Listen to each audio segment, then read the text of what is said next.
Over the years, I've given a number of talks on the topic of reincarnation. Tonight's talk is a little bit different. You might say it's a reincarnation of all those previous talks. For when you look at that topic, there's a number of ways that you can approach it. You can talk about some of the common objections that people have to the theory of reincarnation. Or you could do a talk on the evidence presented, the available evidence for reincarnation. But tonight, it's about the growth of the soul, how reincarnation serves the growth of the soul through a period of many incarnations. And I know, this being a theosophical audience, many of you are quite familiar with the idea, and probably most of you have long ago accepted that idea, but occasionally there's somebody that isn't quite sure, and this afternoon I had a conversation with Mike. Mike is on staff here, and Mike surprised me. He says, "Dave, I don't believe in reincarnation." I said, "Oh?" And he says, "Well, I used to, but that was before, in my past life." So, Mike can change his mind. That's okay, Mike. You're allowed to do that. All right. Reincarnation. The word is based on the Latin incarnatus, which means to incarnate. The word incarnate means to give form or substance to make manifest, to become embodied, especially in human form. And the prefix re, also from the Latin, simply means back again or back anew. Hence, reincarnate, to reincarnate, to come back again in bodily form. Now, enough of channeling John Elgio. If I were to walk around the room and ask each one of you, where do you think the concept of reincarnation came from? What part of the world? I would guess that many of you would say India, because it's a great part of the Hindu religion. Hindus believe in reincarnation. That's a well-known fact. And it's also a part of certain schools of Buddhism. So if you said India is where reincarnation comes from and spread out to the West and other parts of the world, you'd be right. But it's not exclusively known to India. Reincarnation has been found in other lands as well. It has been found amongst the folklore of the Australian Aborigines. And as you well know, it was part of the Greek philosophers' topics that they talked about. Even certain Native American tribes, evidence is found that some of them believed in reincarnation. When Julius Caesar was fighting the Gauls, well, actually that was what is now known as France, but he was fighting the Druids in ancient Gaul. He noticed what fierce fighters they were, very brave warriors. They put up a fierce resistance. He asked about that, and people that were familiar with the area said, well, these people, the Druids, the reason they're such great fighters is they're not afraid to die. They believe in reincarnation, that if they die in the field of battle, they'll come back again. And indeed, that's one of the great benefits of reincarnation. When you understand it, it really removes a lot of the fear of death. So reincarnation is found not only in India and Tibet and Southeast Asia, but in all parts of the world throughout all times. But today, based on Gallup polls done consistently over the last 5, 10, 15, 20 years, in this country at least, 1 out of 5 Americans profess to believe in reincarnation. 20% of the American population tells Gallup that, yes, I believe in reincarnation. And this has been pretty much consistent over the last 20 or 25 years. But you can go back in time. I mentioned the Greek philosophers. For example, Pythagoras at his great school in Crotona. He certainly taught the doctrine of reincarnation. The great Greek philosopher Plato in the Academy. Reincarnation was also a part of his worldview. And then you can move forward to more recent eras. The German writer from the 19th century, Goethe, and the German philosopher Schopenhauer. Both were advocates of reincarnation. You can look at poets and literary people. Go back to ancient Rome, the 1st century BC in Rome. Virgil, the great poet who was known by the Aeneid, which is still published and read today. In the Aeneid, you find references to reincarnation.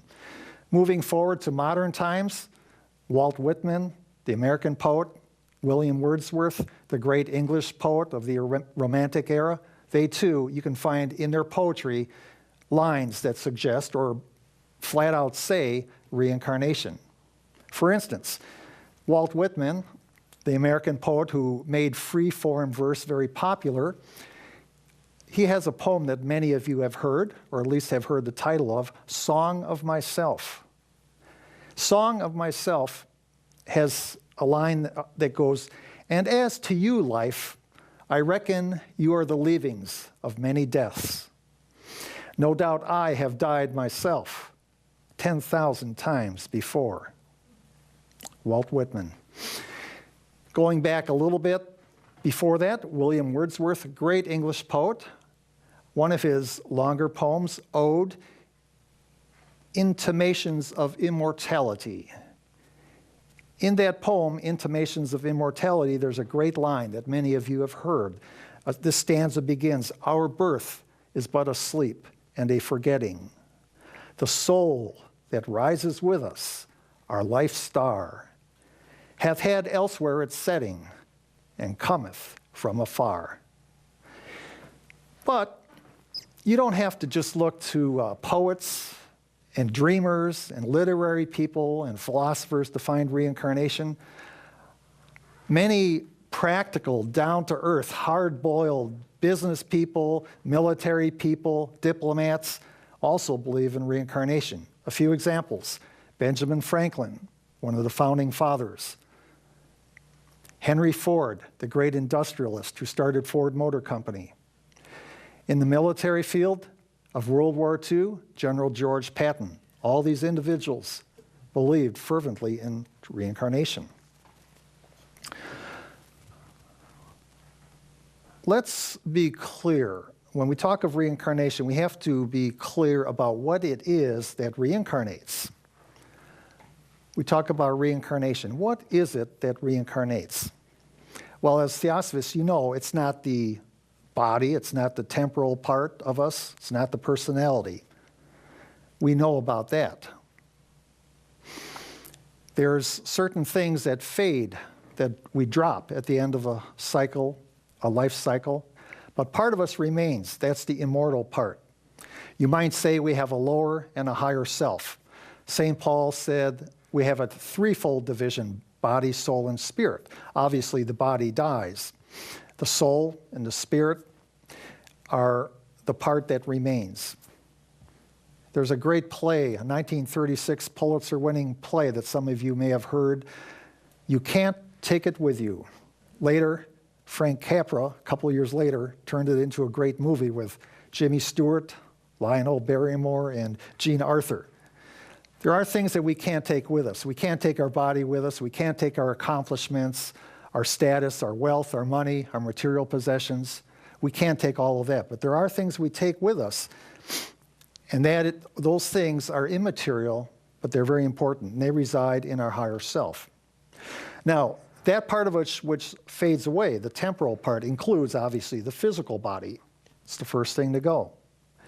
Between the physical and the astral body, you have the etheric body, or the etheric double, called a double because it resembles the shape of the physical body. Within 24 to 48 hours, in most cases, that disintegrates. That serves as a connecting link between the higher and lower vehicles. When the physical body is gone, there's no need for an etheric double. It has served its purpose. It disintegrates into the ethers. Then we are left with our emotional nature and our mental nature. And as we progress on the other side, as we withdraw from worldly life, we let go of these attachments. And there's a purgation, a purification process that takes place. And eventually, after a long period of time, we're left with our essential nature, the higher self. Or, if you want to use technical Sanskrit words found in some of the theosophical literature, Atma, Buddhi, Manas. Atma, the universal spirit. Buddhi, the vehicle of Atma, the receptacle of Atma, that which gives us individuality and the base of our intuitive faculties. And Manas. Manas is a Sanskrit word, comes from the root word man, M-A-N, meaning to think. Manas, we are a thinking entity. Man is a thinking entity. We are rational beings. There is a part of our mind that stays with us. That's part of our individuality. That's who we truly are. But much of what we are involved in a day-to-day living, eventually we let go of, we become detached from it. Just as years ago, you may have memories that are fading, and eventually you won't even recall things that happened 10, 15, 20 years ago. So too, as you pass on, you let go of all the particular events from the past life. But let's be honest. We talk about the higher self. We talk about the spirit and the soul. But let's be honest. For the most part, including myself, I think most of us identify with a personality. I mean, how can we not? We identify with such things as our gender, whether we're male or female. Some people aren't quite sure. Our looks, whether we're handsome, attractive, heavy or thin, tall or short. We identify with our age. When we're young, a child, everybody looks, we're so conscious of how small we are and how big the adults are. Later, we go through a period of adolescence and we're not sure of life. We're trying to find our way.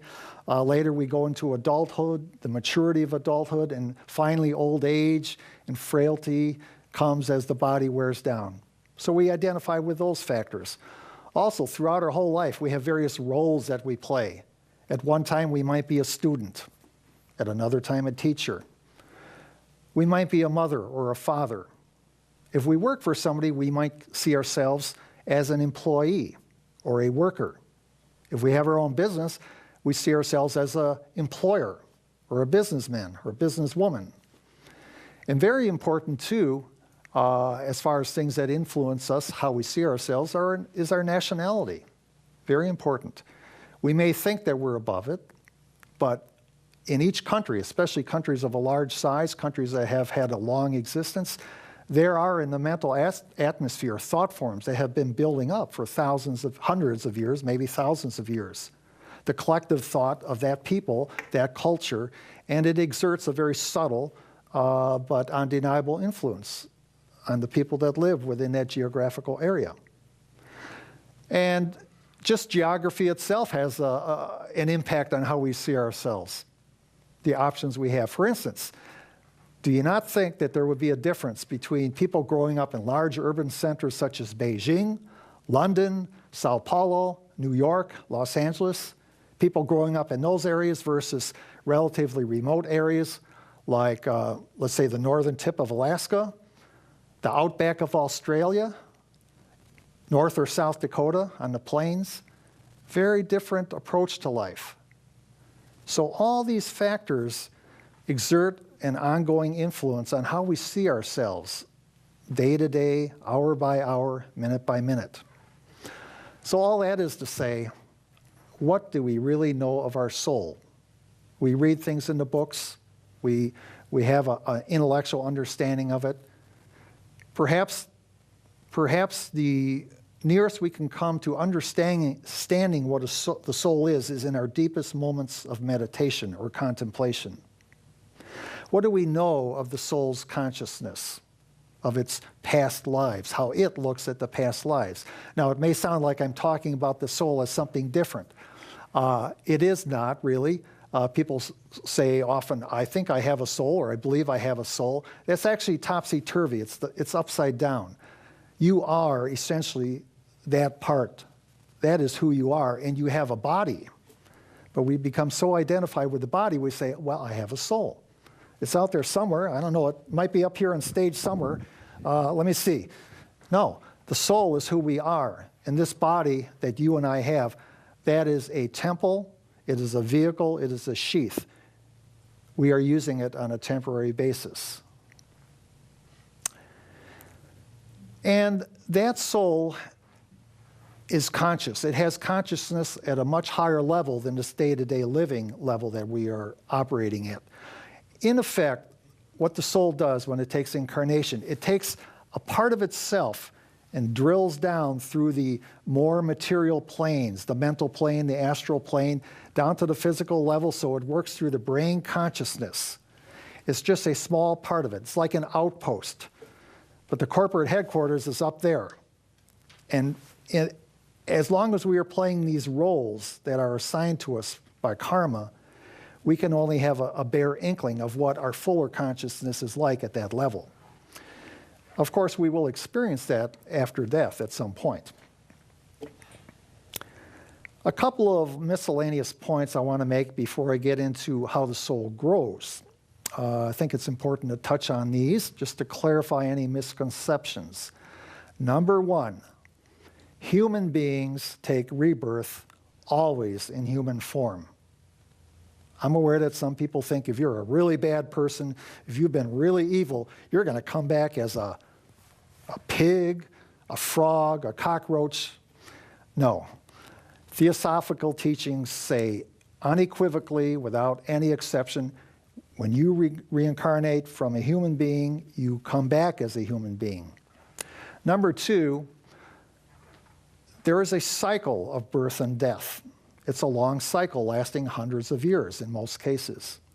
Quick rebirth is the exception. It does happen, but it's the exception. The normal cycle may last hundreds, 1,000, maybe more. That depends on various factors. I'm not going to go into that because that would take up too much time. But there is no fixed length between lives. It depends on a lot of factors.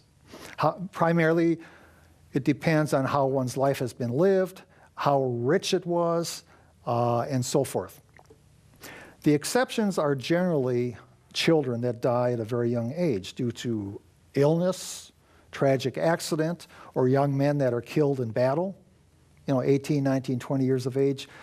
Clairvoyant research and empirical research, particularly by Ian Stevenson and people like him, shows strong evidence that people come back under those conditions quite quickly, 2, 3, 5 years, maybe 10 years. But the majority of people spend a long time on the other side.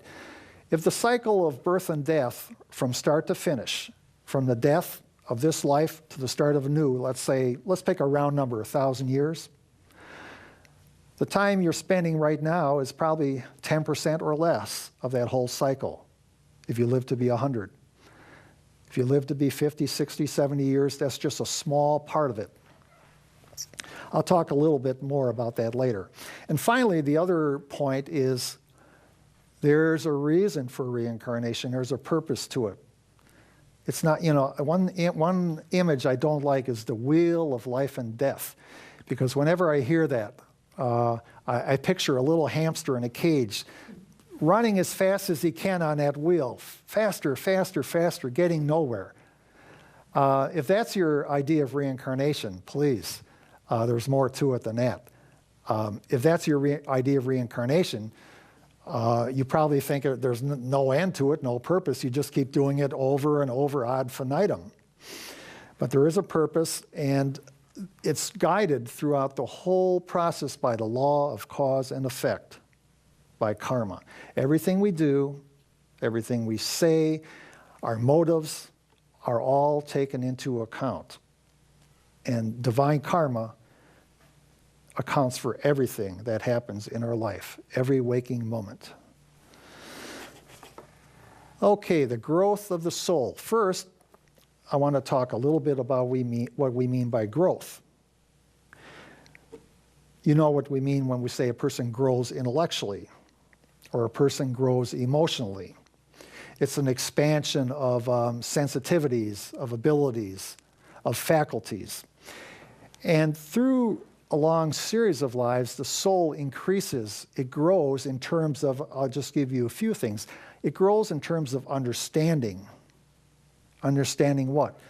Not understanding technology or world events. No, those things you'll forget. Understanding who you really are. As the Greek oracle said, man, know thyself.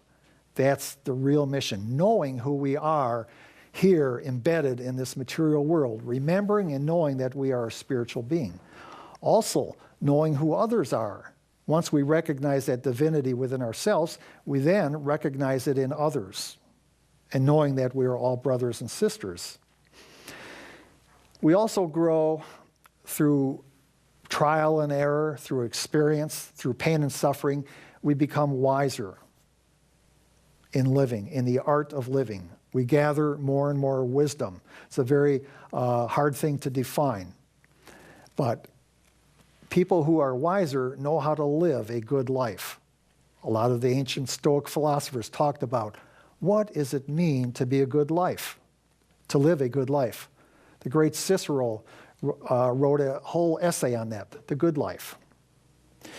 And the soul grows in powers of expression. Powers of expression depending on what line of evolution that soul is on. There are 7 rays, there are 7 lines. These are powers that are in latent form in everybody, but they become activated and developed and strengthened in the laboratory of life, right here. They don't just happen up there in the spiritual worlds. They're in a germinal state, they're latent. But as we develop those things, that is what we can take with us. We can take that with us, as St. Paul said, lay up your treasures in heaven. All that other stuff we do leave behind, you can't take that with you, so to speak. So reincarnation is simply a process that facilitates this inner growth of the soul. And a couple of last points before I go further. There are no unearned gifts. Many people look at those who have extraordinary capabilities in whatever field, whether it's writing, whether it's in sports, whether it's in creative arts, and they say, that person has a gift from God. We don't believe in gifts from God.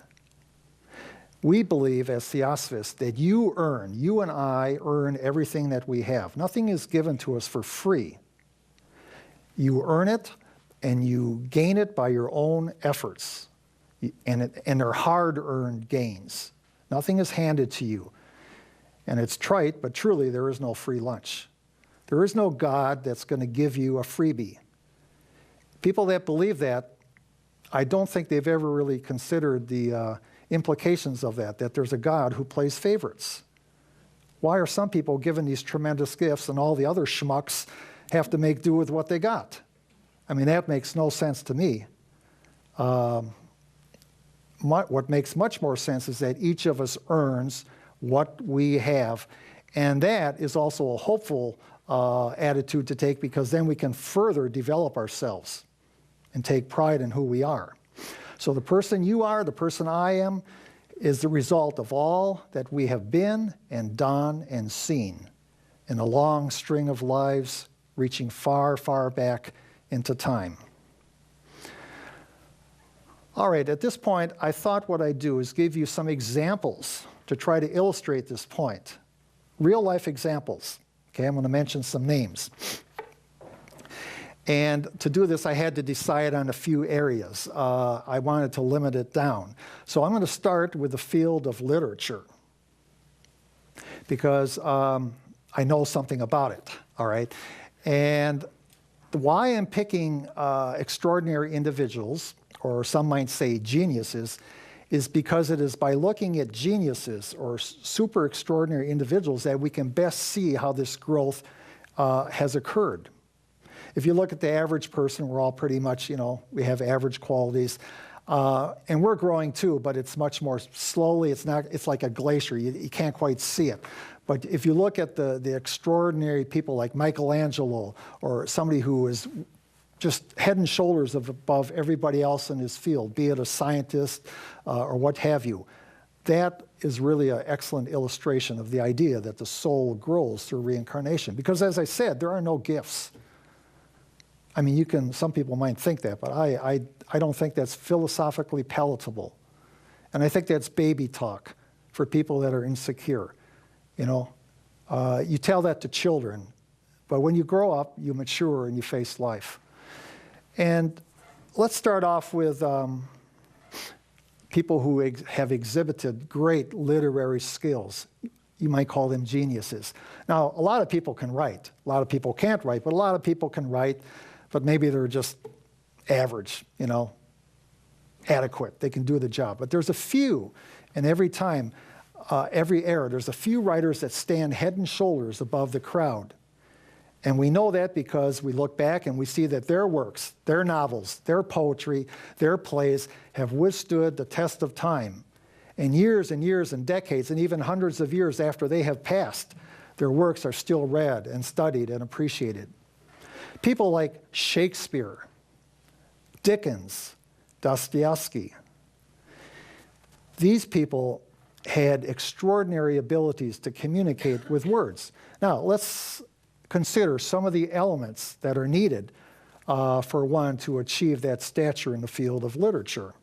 First of all, you have to obviously be a wordsmith. You have to have skill with words, with the language. A lot of people have skill with words, but that doesn't make them great. Secondly, you have to have something else, intangible, originality of expression. You have to be able to say it in a way that nobody else has said it. You can't be a copycat. You have to be original. Also, this is very, very basic. You have to be able to create characters, basic, believable characters, diverse characters, not two-dimensional cardboard caricatures of people, comic book caricatures, but real characters with depth, with feeling that we can relate to. And what do you do when you get those characters? Well, you have to tell a story. You have to develop a narrative. You have to be able to do it with a dramatic effect. And throughout this, you have to have deep insight into the human condition, into the workings of the human heart and the human mind. You have to understand human nature to an extent that most people do not. So, with all this, then, you still have to understand how these characters interact, because in real life, no man is an island. We interact with our family, with our colleagues, with our coworkers. We interact with all kinds of people. And a good, excellent author knows how to convey this on the printed page. And they can also reveal hidden aspects of human nature. They can surprise us.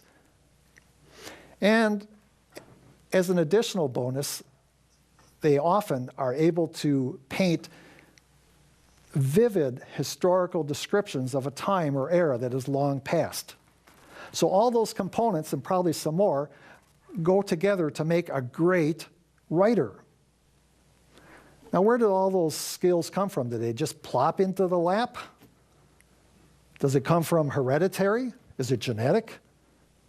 I doubt it. Does it come from the environment? Is it a matter of a product of our environment? Certainly not, because you can look at many of these great writers, and they had siblings. You know, they didn't achieve that.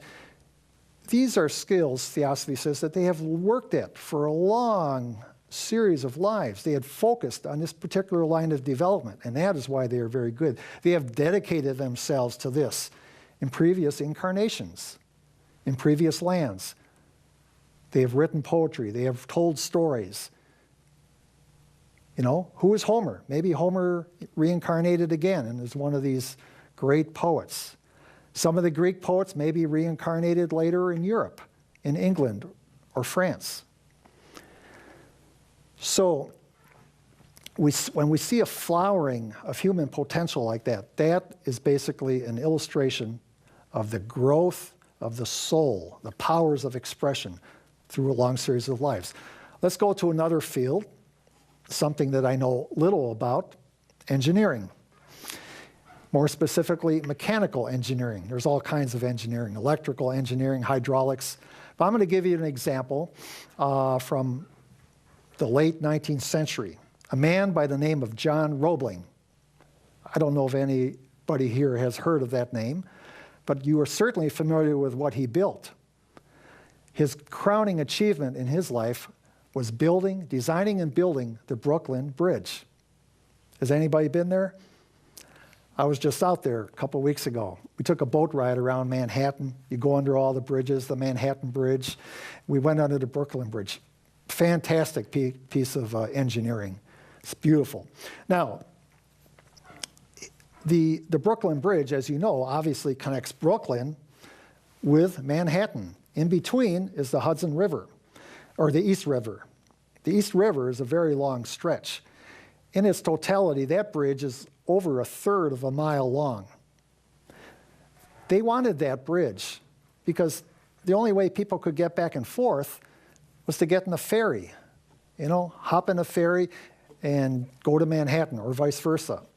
And they wanted a bridge because it would enhance commerce. It would enable people to get to downtown Manhattan for entertainment and on weekends, and a number of reasons. Well, before this bridge was completed in 1883, they had discussed this for a long time, but nobody had been able to do it because the answer is simple. They didn't have the technology to know how to do it. Nobody was able to come up with a design given current knowledge of building bridges, and they didn't know how to do it. When that was completed, by the way, in 1883, it was the longest suspension bridge in the world. Nothing like it had been tried before anywhere.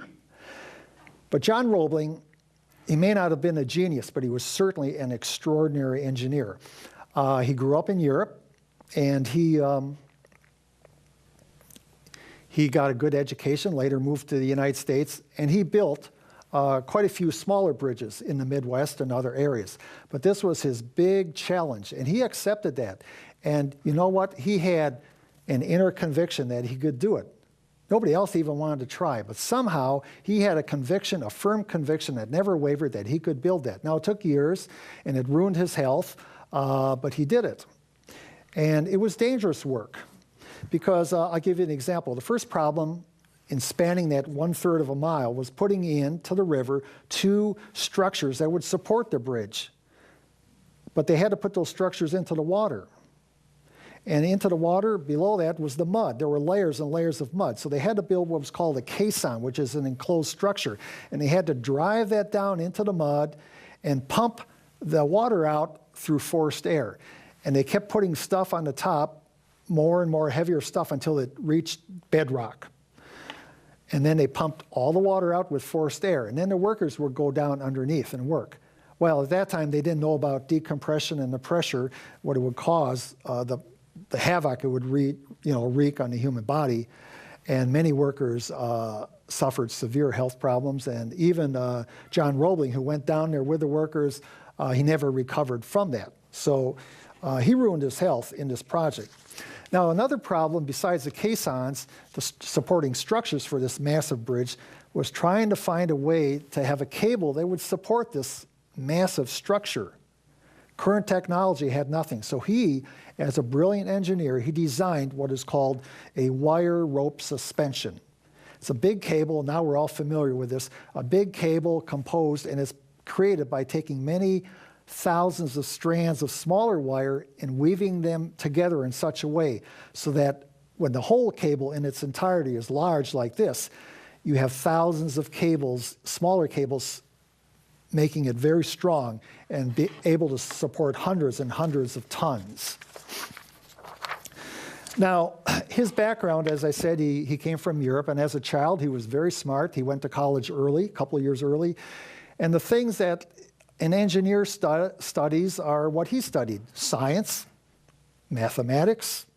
He studied architecture and mechanical and hydraulic engineering. You have to have a certain mind to go into this field. The mind of an engineer is very different from the mind of a poet or a writer.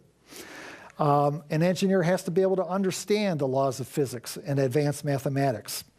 He also has to understand properties of building materials, wood, the different kinds of wood, steel, copper, iron. He has to understand all this, what kind of stress they can take, how you can work with it, how malleable is it, at what point will it break.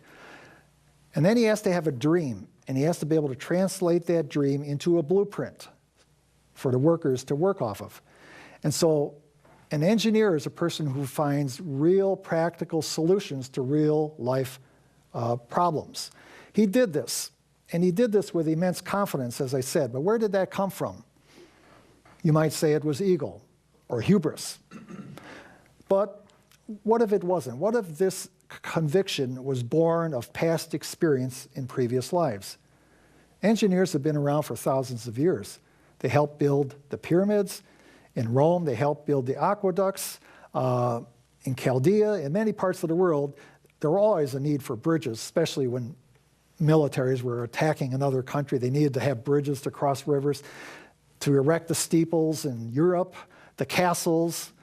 Engineering has always been around, and there's been ample opportunities for souls who are developing along that line to incarnate in places where they could develop their skills. So I suggest to you that the genius of a man like John Roebling and other engineers is not fortuitous or inexplicable, but it's simply the results of efforts made in previous lives.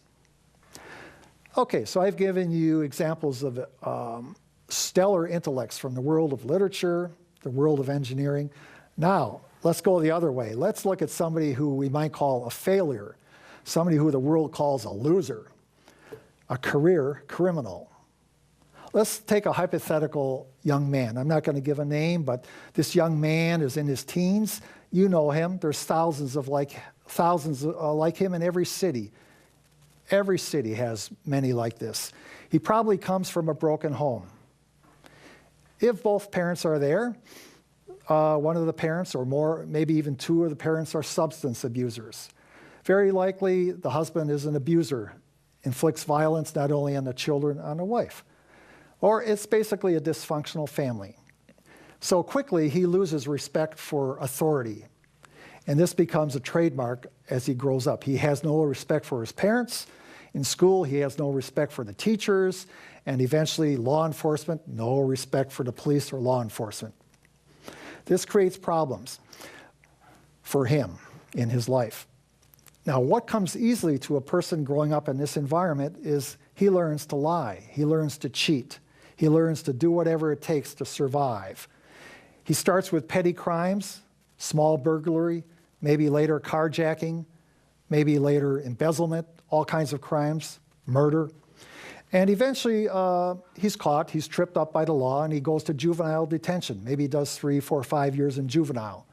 Is released, his education is shot, he has no skills, he goes back out on the streets. He starts associating with the same kind of people. Maybe he joins a gang.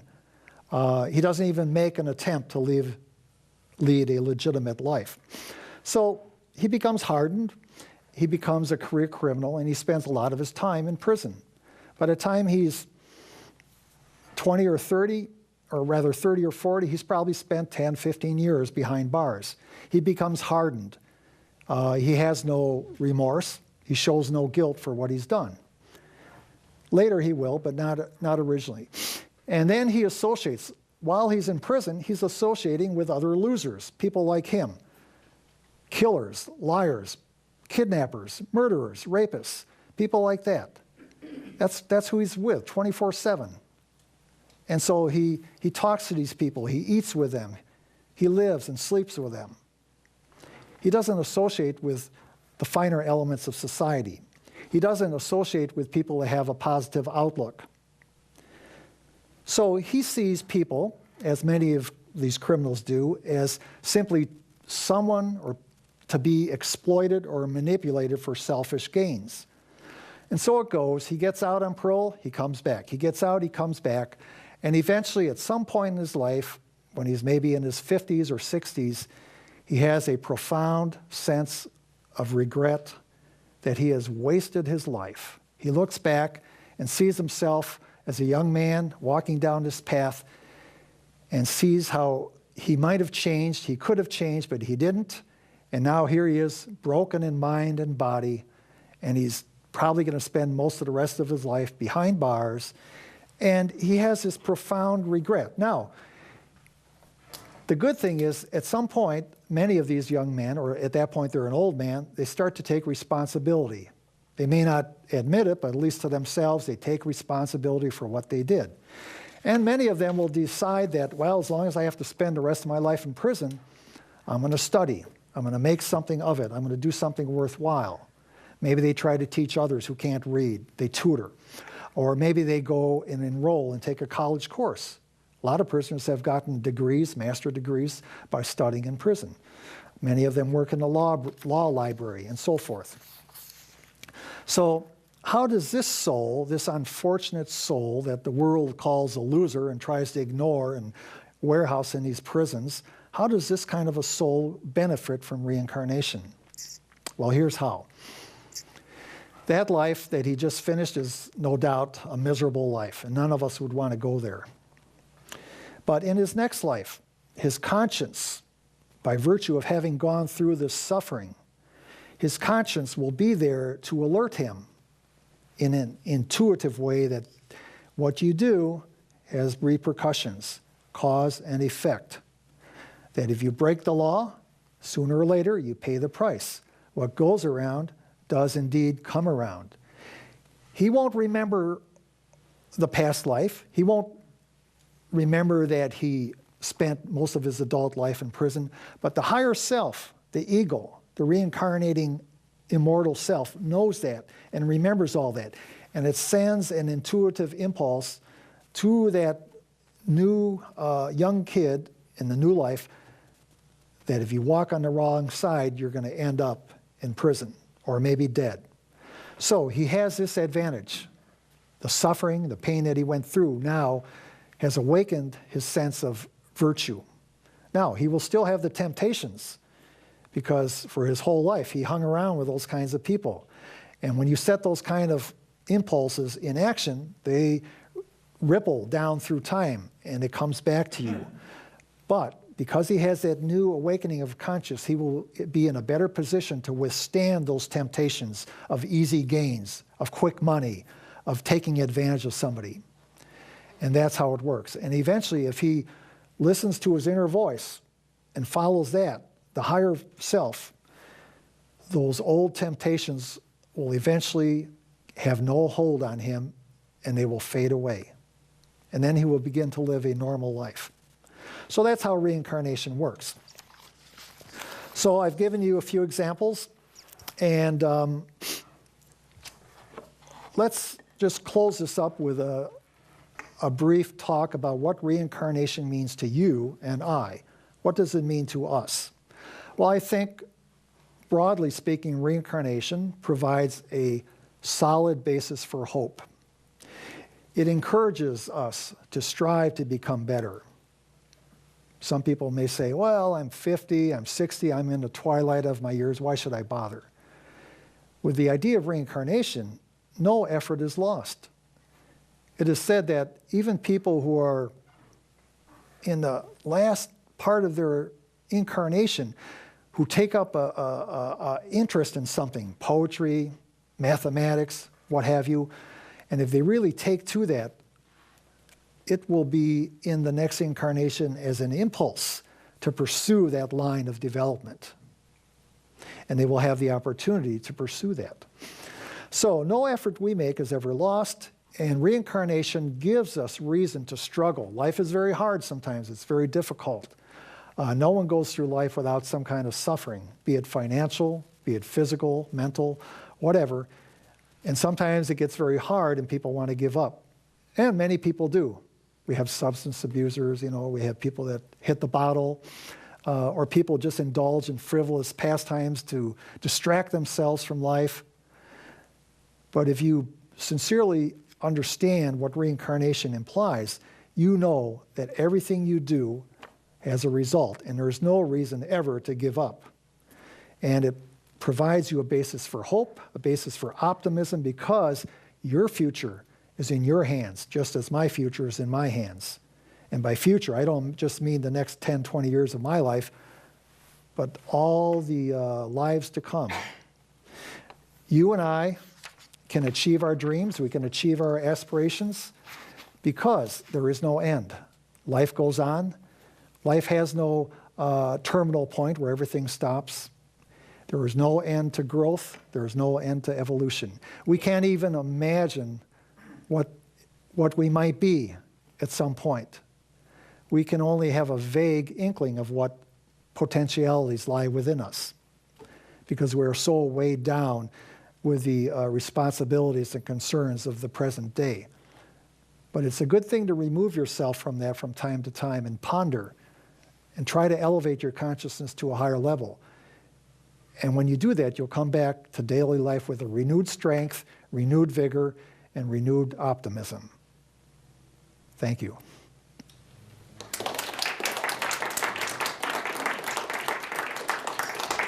Will you take questions, David? Sure. We will take questions both from the audience here and people online. I don't know if I'll answer them. I'm sure I'll take you will. them. There is one from online right now. Two. Mr. David, that's quite a good title. Would you elaborate on the increased number of child prodigies we are seeing in the last 10 years and their reincarnations, such as Jackie Evancho and Akiane? It as if they are able to remember their previous lives. I'm not sure quite that last sentence. Okay, well, assuming that there has been an increase in child prodigies, this is only my guess, but I would speculate that if this is true, it's because we live in a time of great opportunity. And it may be part of the greater divine plan that these souls come into incarnation now to offer their gifts, their talents to the rest of the world. I mean, when a Shakespeare or a Whitman or a Wordsworth comes, or even an engineer who designs something useful, we all benefit from the fruit of their labors. So it may be simply that at this time in the world, there's a need for those kind of advanced souls to come in and share the love of their labors with us. We have another question online, but people here, please hold your question. They're all mesmerized. Either that or they're sleeping with their eyes open. Since growth takes time, do we expect to see more and more brilliant people as time goes on? The kind of growth we are talking about here in this talk is not intellectual faculties so much. We're talking about spiritual growth. There are a lot of brilliant people who are very evil, who have done very bad things. Bernie Madoff probably was a very brilliant man. He knew how to work his way around Wall Street. He was very brilliant because he knew how to get people to invest in his Ponzi scheme. So brilliance, I think, is overrated quality.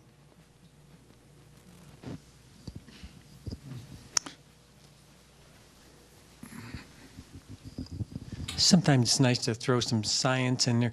I read about a study where scientists, people that were dying, they allowed them to participate, and consistently when they died, the weight that left them was more than their breath on a consistent basis.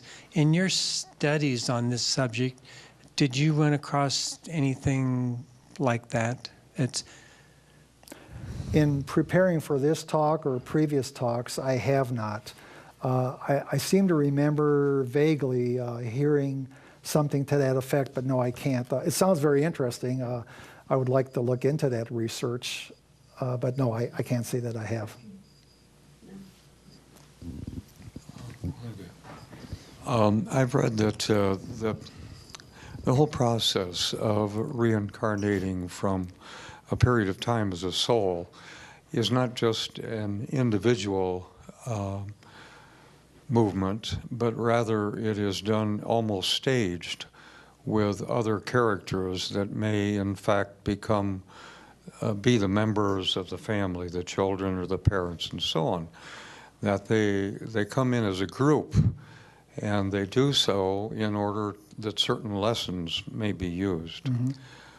What then is your awareness or knowledge of people who will incarnate that way that may include a very abusive one, a person that reincarnates and lives a very abusive life, abusing, I should say, life, in this incarnation. And that's a puzzle to the one or several that are being abused.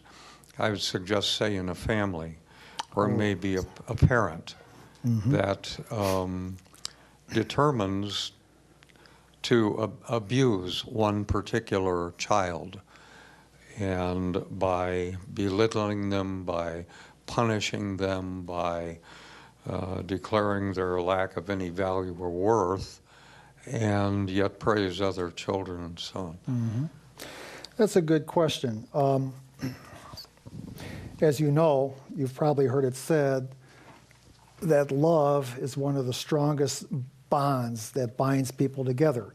And in books on reincarnation, they invariably say that you are drawn together in a series of lives to those that you truly love. Paradoxically, you are also drawn to those that you hate. Hate and love, two sides of the coin. And so it may be that if there was a relationship, an unhealthy relationship in a past life, you may have a particular lesson to learn, but you may learn that lesson with the same person, or it may be a similar type of person who has those similar qualities. Or it may be payback for something you did, and not so much retribution, but maybe it shows you what you were doing. Karma is not really punishment, but it's more educative.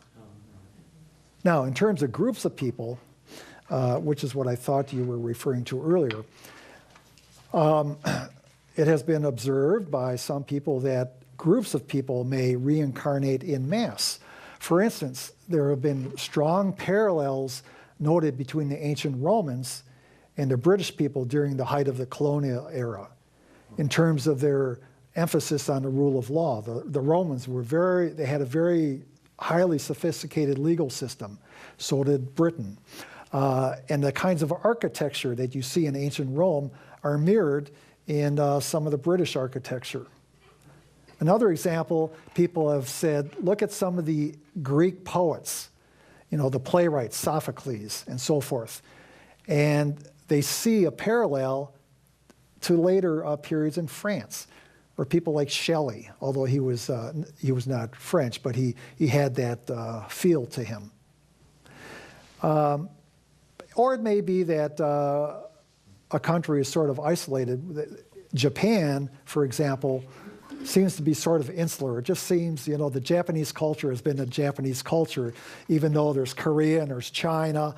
It really has sort of, it almost makes you think that maybe for some reason the Japanese people, by and large, have just kept reincarnating in that same land. A lot of that is speculation, although some people have done clairvoyant research, and you can take that for what it's worth.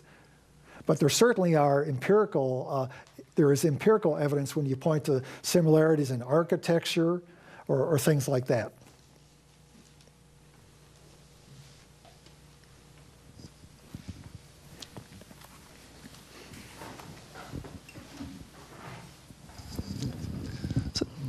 David, I know you've done a lot of work with prisoners, and you gave an example during your talk about a cycle of growth for whether imaginary or whatever sort of prisoner. I'm wondering, is that something that you find in your work is actually true to life, that there's this youthful period, and you mentioned the age of 50 or so when someone actually does have some sort of experience. Mm-hmm. Were you saying that just for an example, or is that something that you've actually encountered? Well, it was sort of a hypothetical example, but I drew that from my experience of working with prisoners for, I don't know how many years, 10, 15 years. I see that particularly when they're young, and they go in for the first time or second time, they regret it, and they all swear up and down that I'm never coming back. But you look at somebody you look at their profile on the Department of Corrections, and you see their rap sheet, and you see some of these guys that are older, they have this arrest, they've been you can just see the whole history of it. But But I hear, in letters that I get, I hear the most profoundest expressions of regret from the older people. That's not to say that a young person can't turn it around, but young people sometimes are led by their emotions, and they haven't quite matured enough. They may have every intention while in prison to walk the straight and narrow when they get out. But when they get out, if they don't have a support system, a family, they're going to be back with the same crowd. They're going to be running the streets, and all those good intentions, they're going to forget. I mean, they're not strong enough inside. They have not built enough integrity inside to withstand the environment. But eventually they will if they keep at it. I think we have another question online.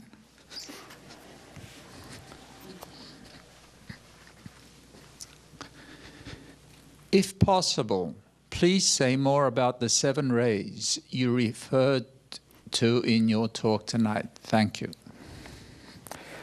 Very briefly, because I have spoken on the 7 rays, but I am really not prepared to go into that.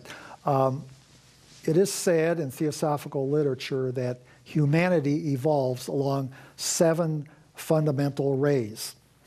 Ray 1, for example, is the ray of the leader, the military person, the CEO. It's a very will-powered ray. You have another ray, the artistic ray. Artists are said to be on that ray, whether they're, regardless of whatever kind of art it is, music, sculpture, painting. And then you have the scientists. I think that's ray 3. But you can read all this in a very excellent book by Ernest Wood called The 7 Rays. Or Jeffrey Hodson has a similar book, a little bit shorter, called The 7 Human Temperaments. I would suggest those books. They're available from the bookstore at Quest Books. You have a question?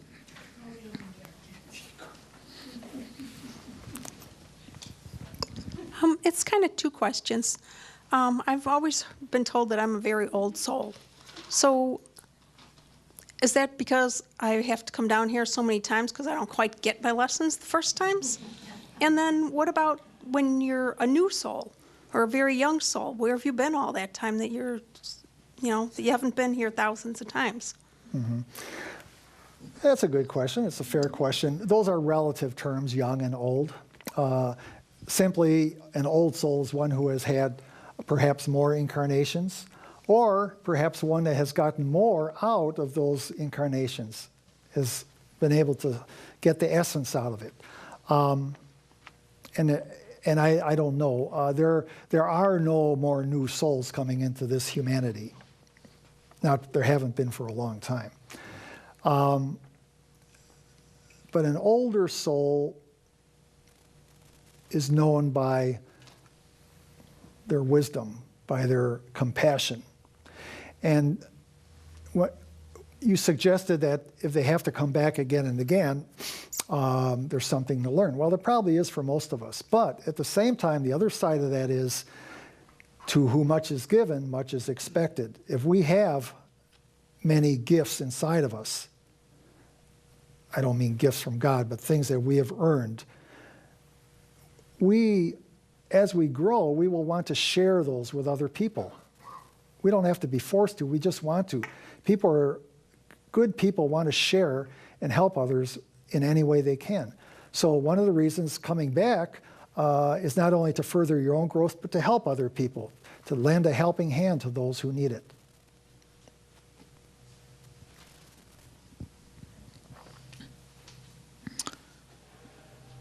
Any other question? Well, while you ponder, maybe I'll take the opportunity. David, you quoted a source, and I think it was in the Christian tradition, where they speak of man as body, soul, and spirit. I was just wondering whether it differentiates and says much about the difference between soul and spirit in that text. That was St. Paul. St. Paul had the triune, or the threefold division of man as body, soul, and spirit. The body, we know what that is. That's the vehicle, the temple of the spirit.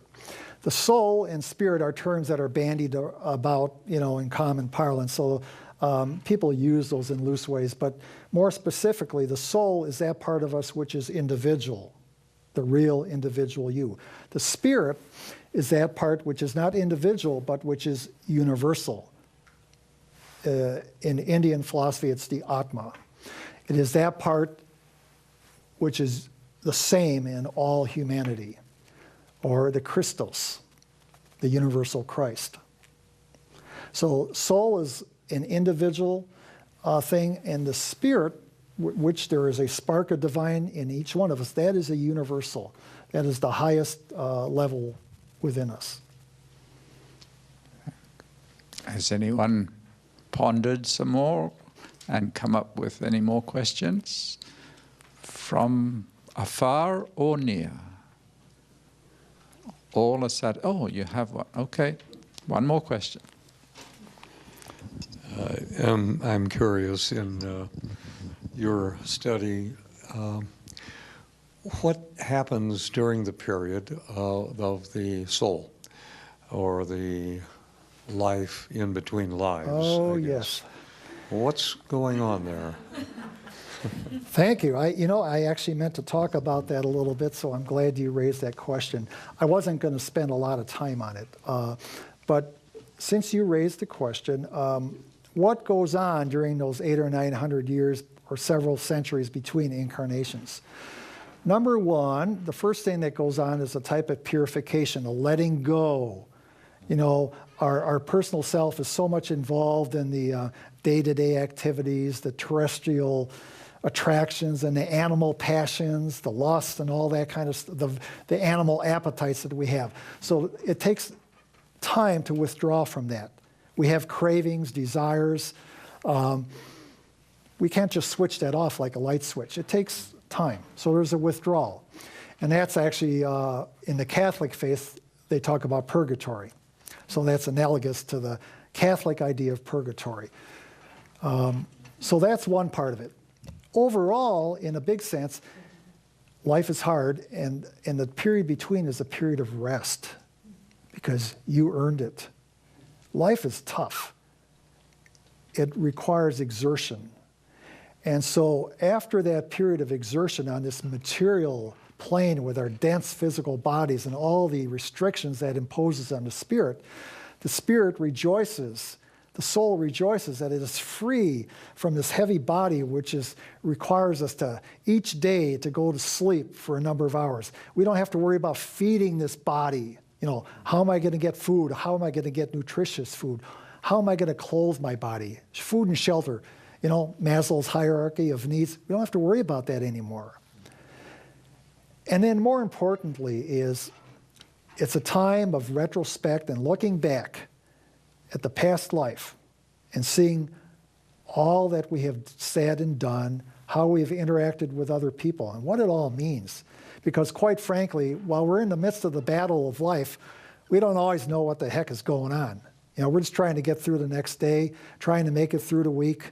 And there's just too much chaos and commotion.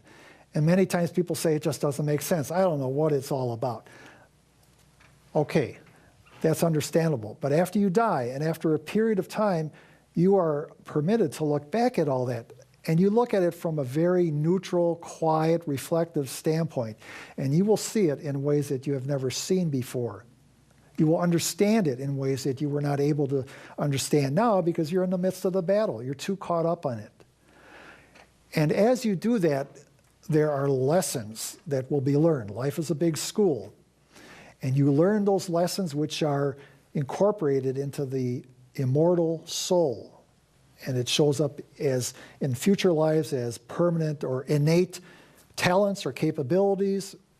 If you're born in a new life and you've been a great writer in the past, but you still have to learn the basic mechanics of writing. But boy, do you pick it up quickly.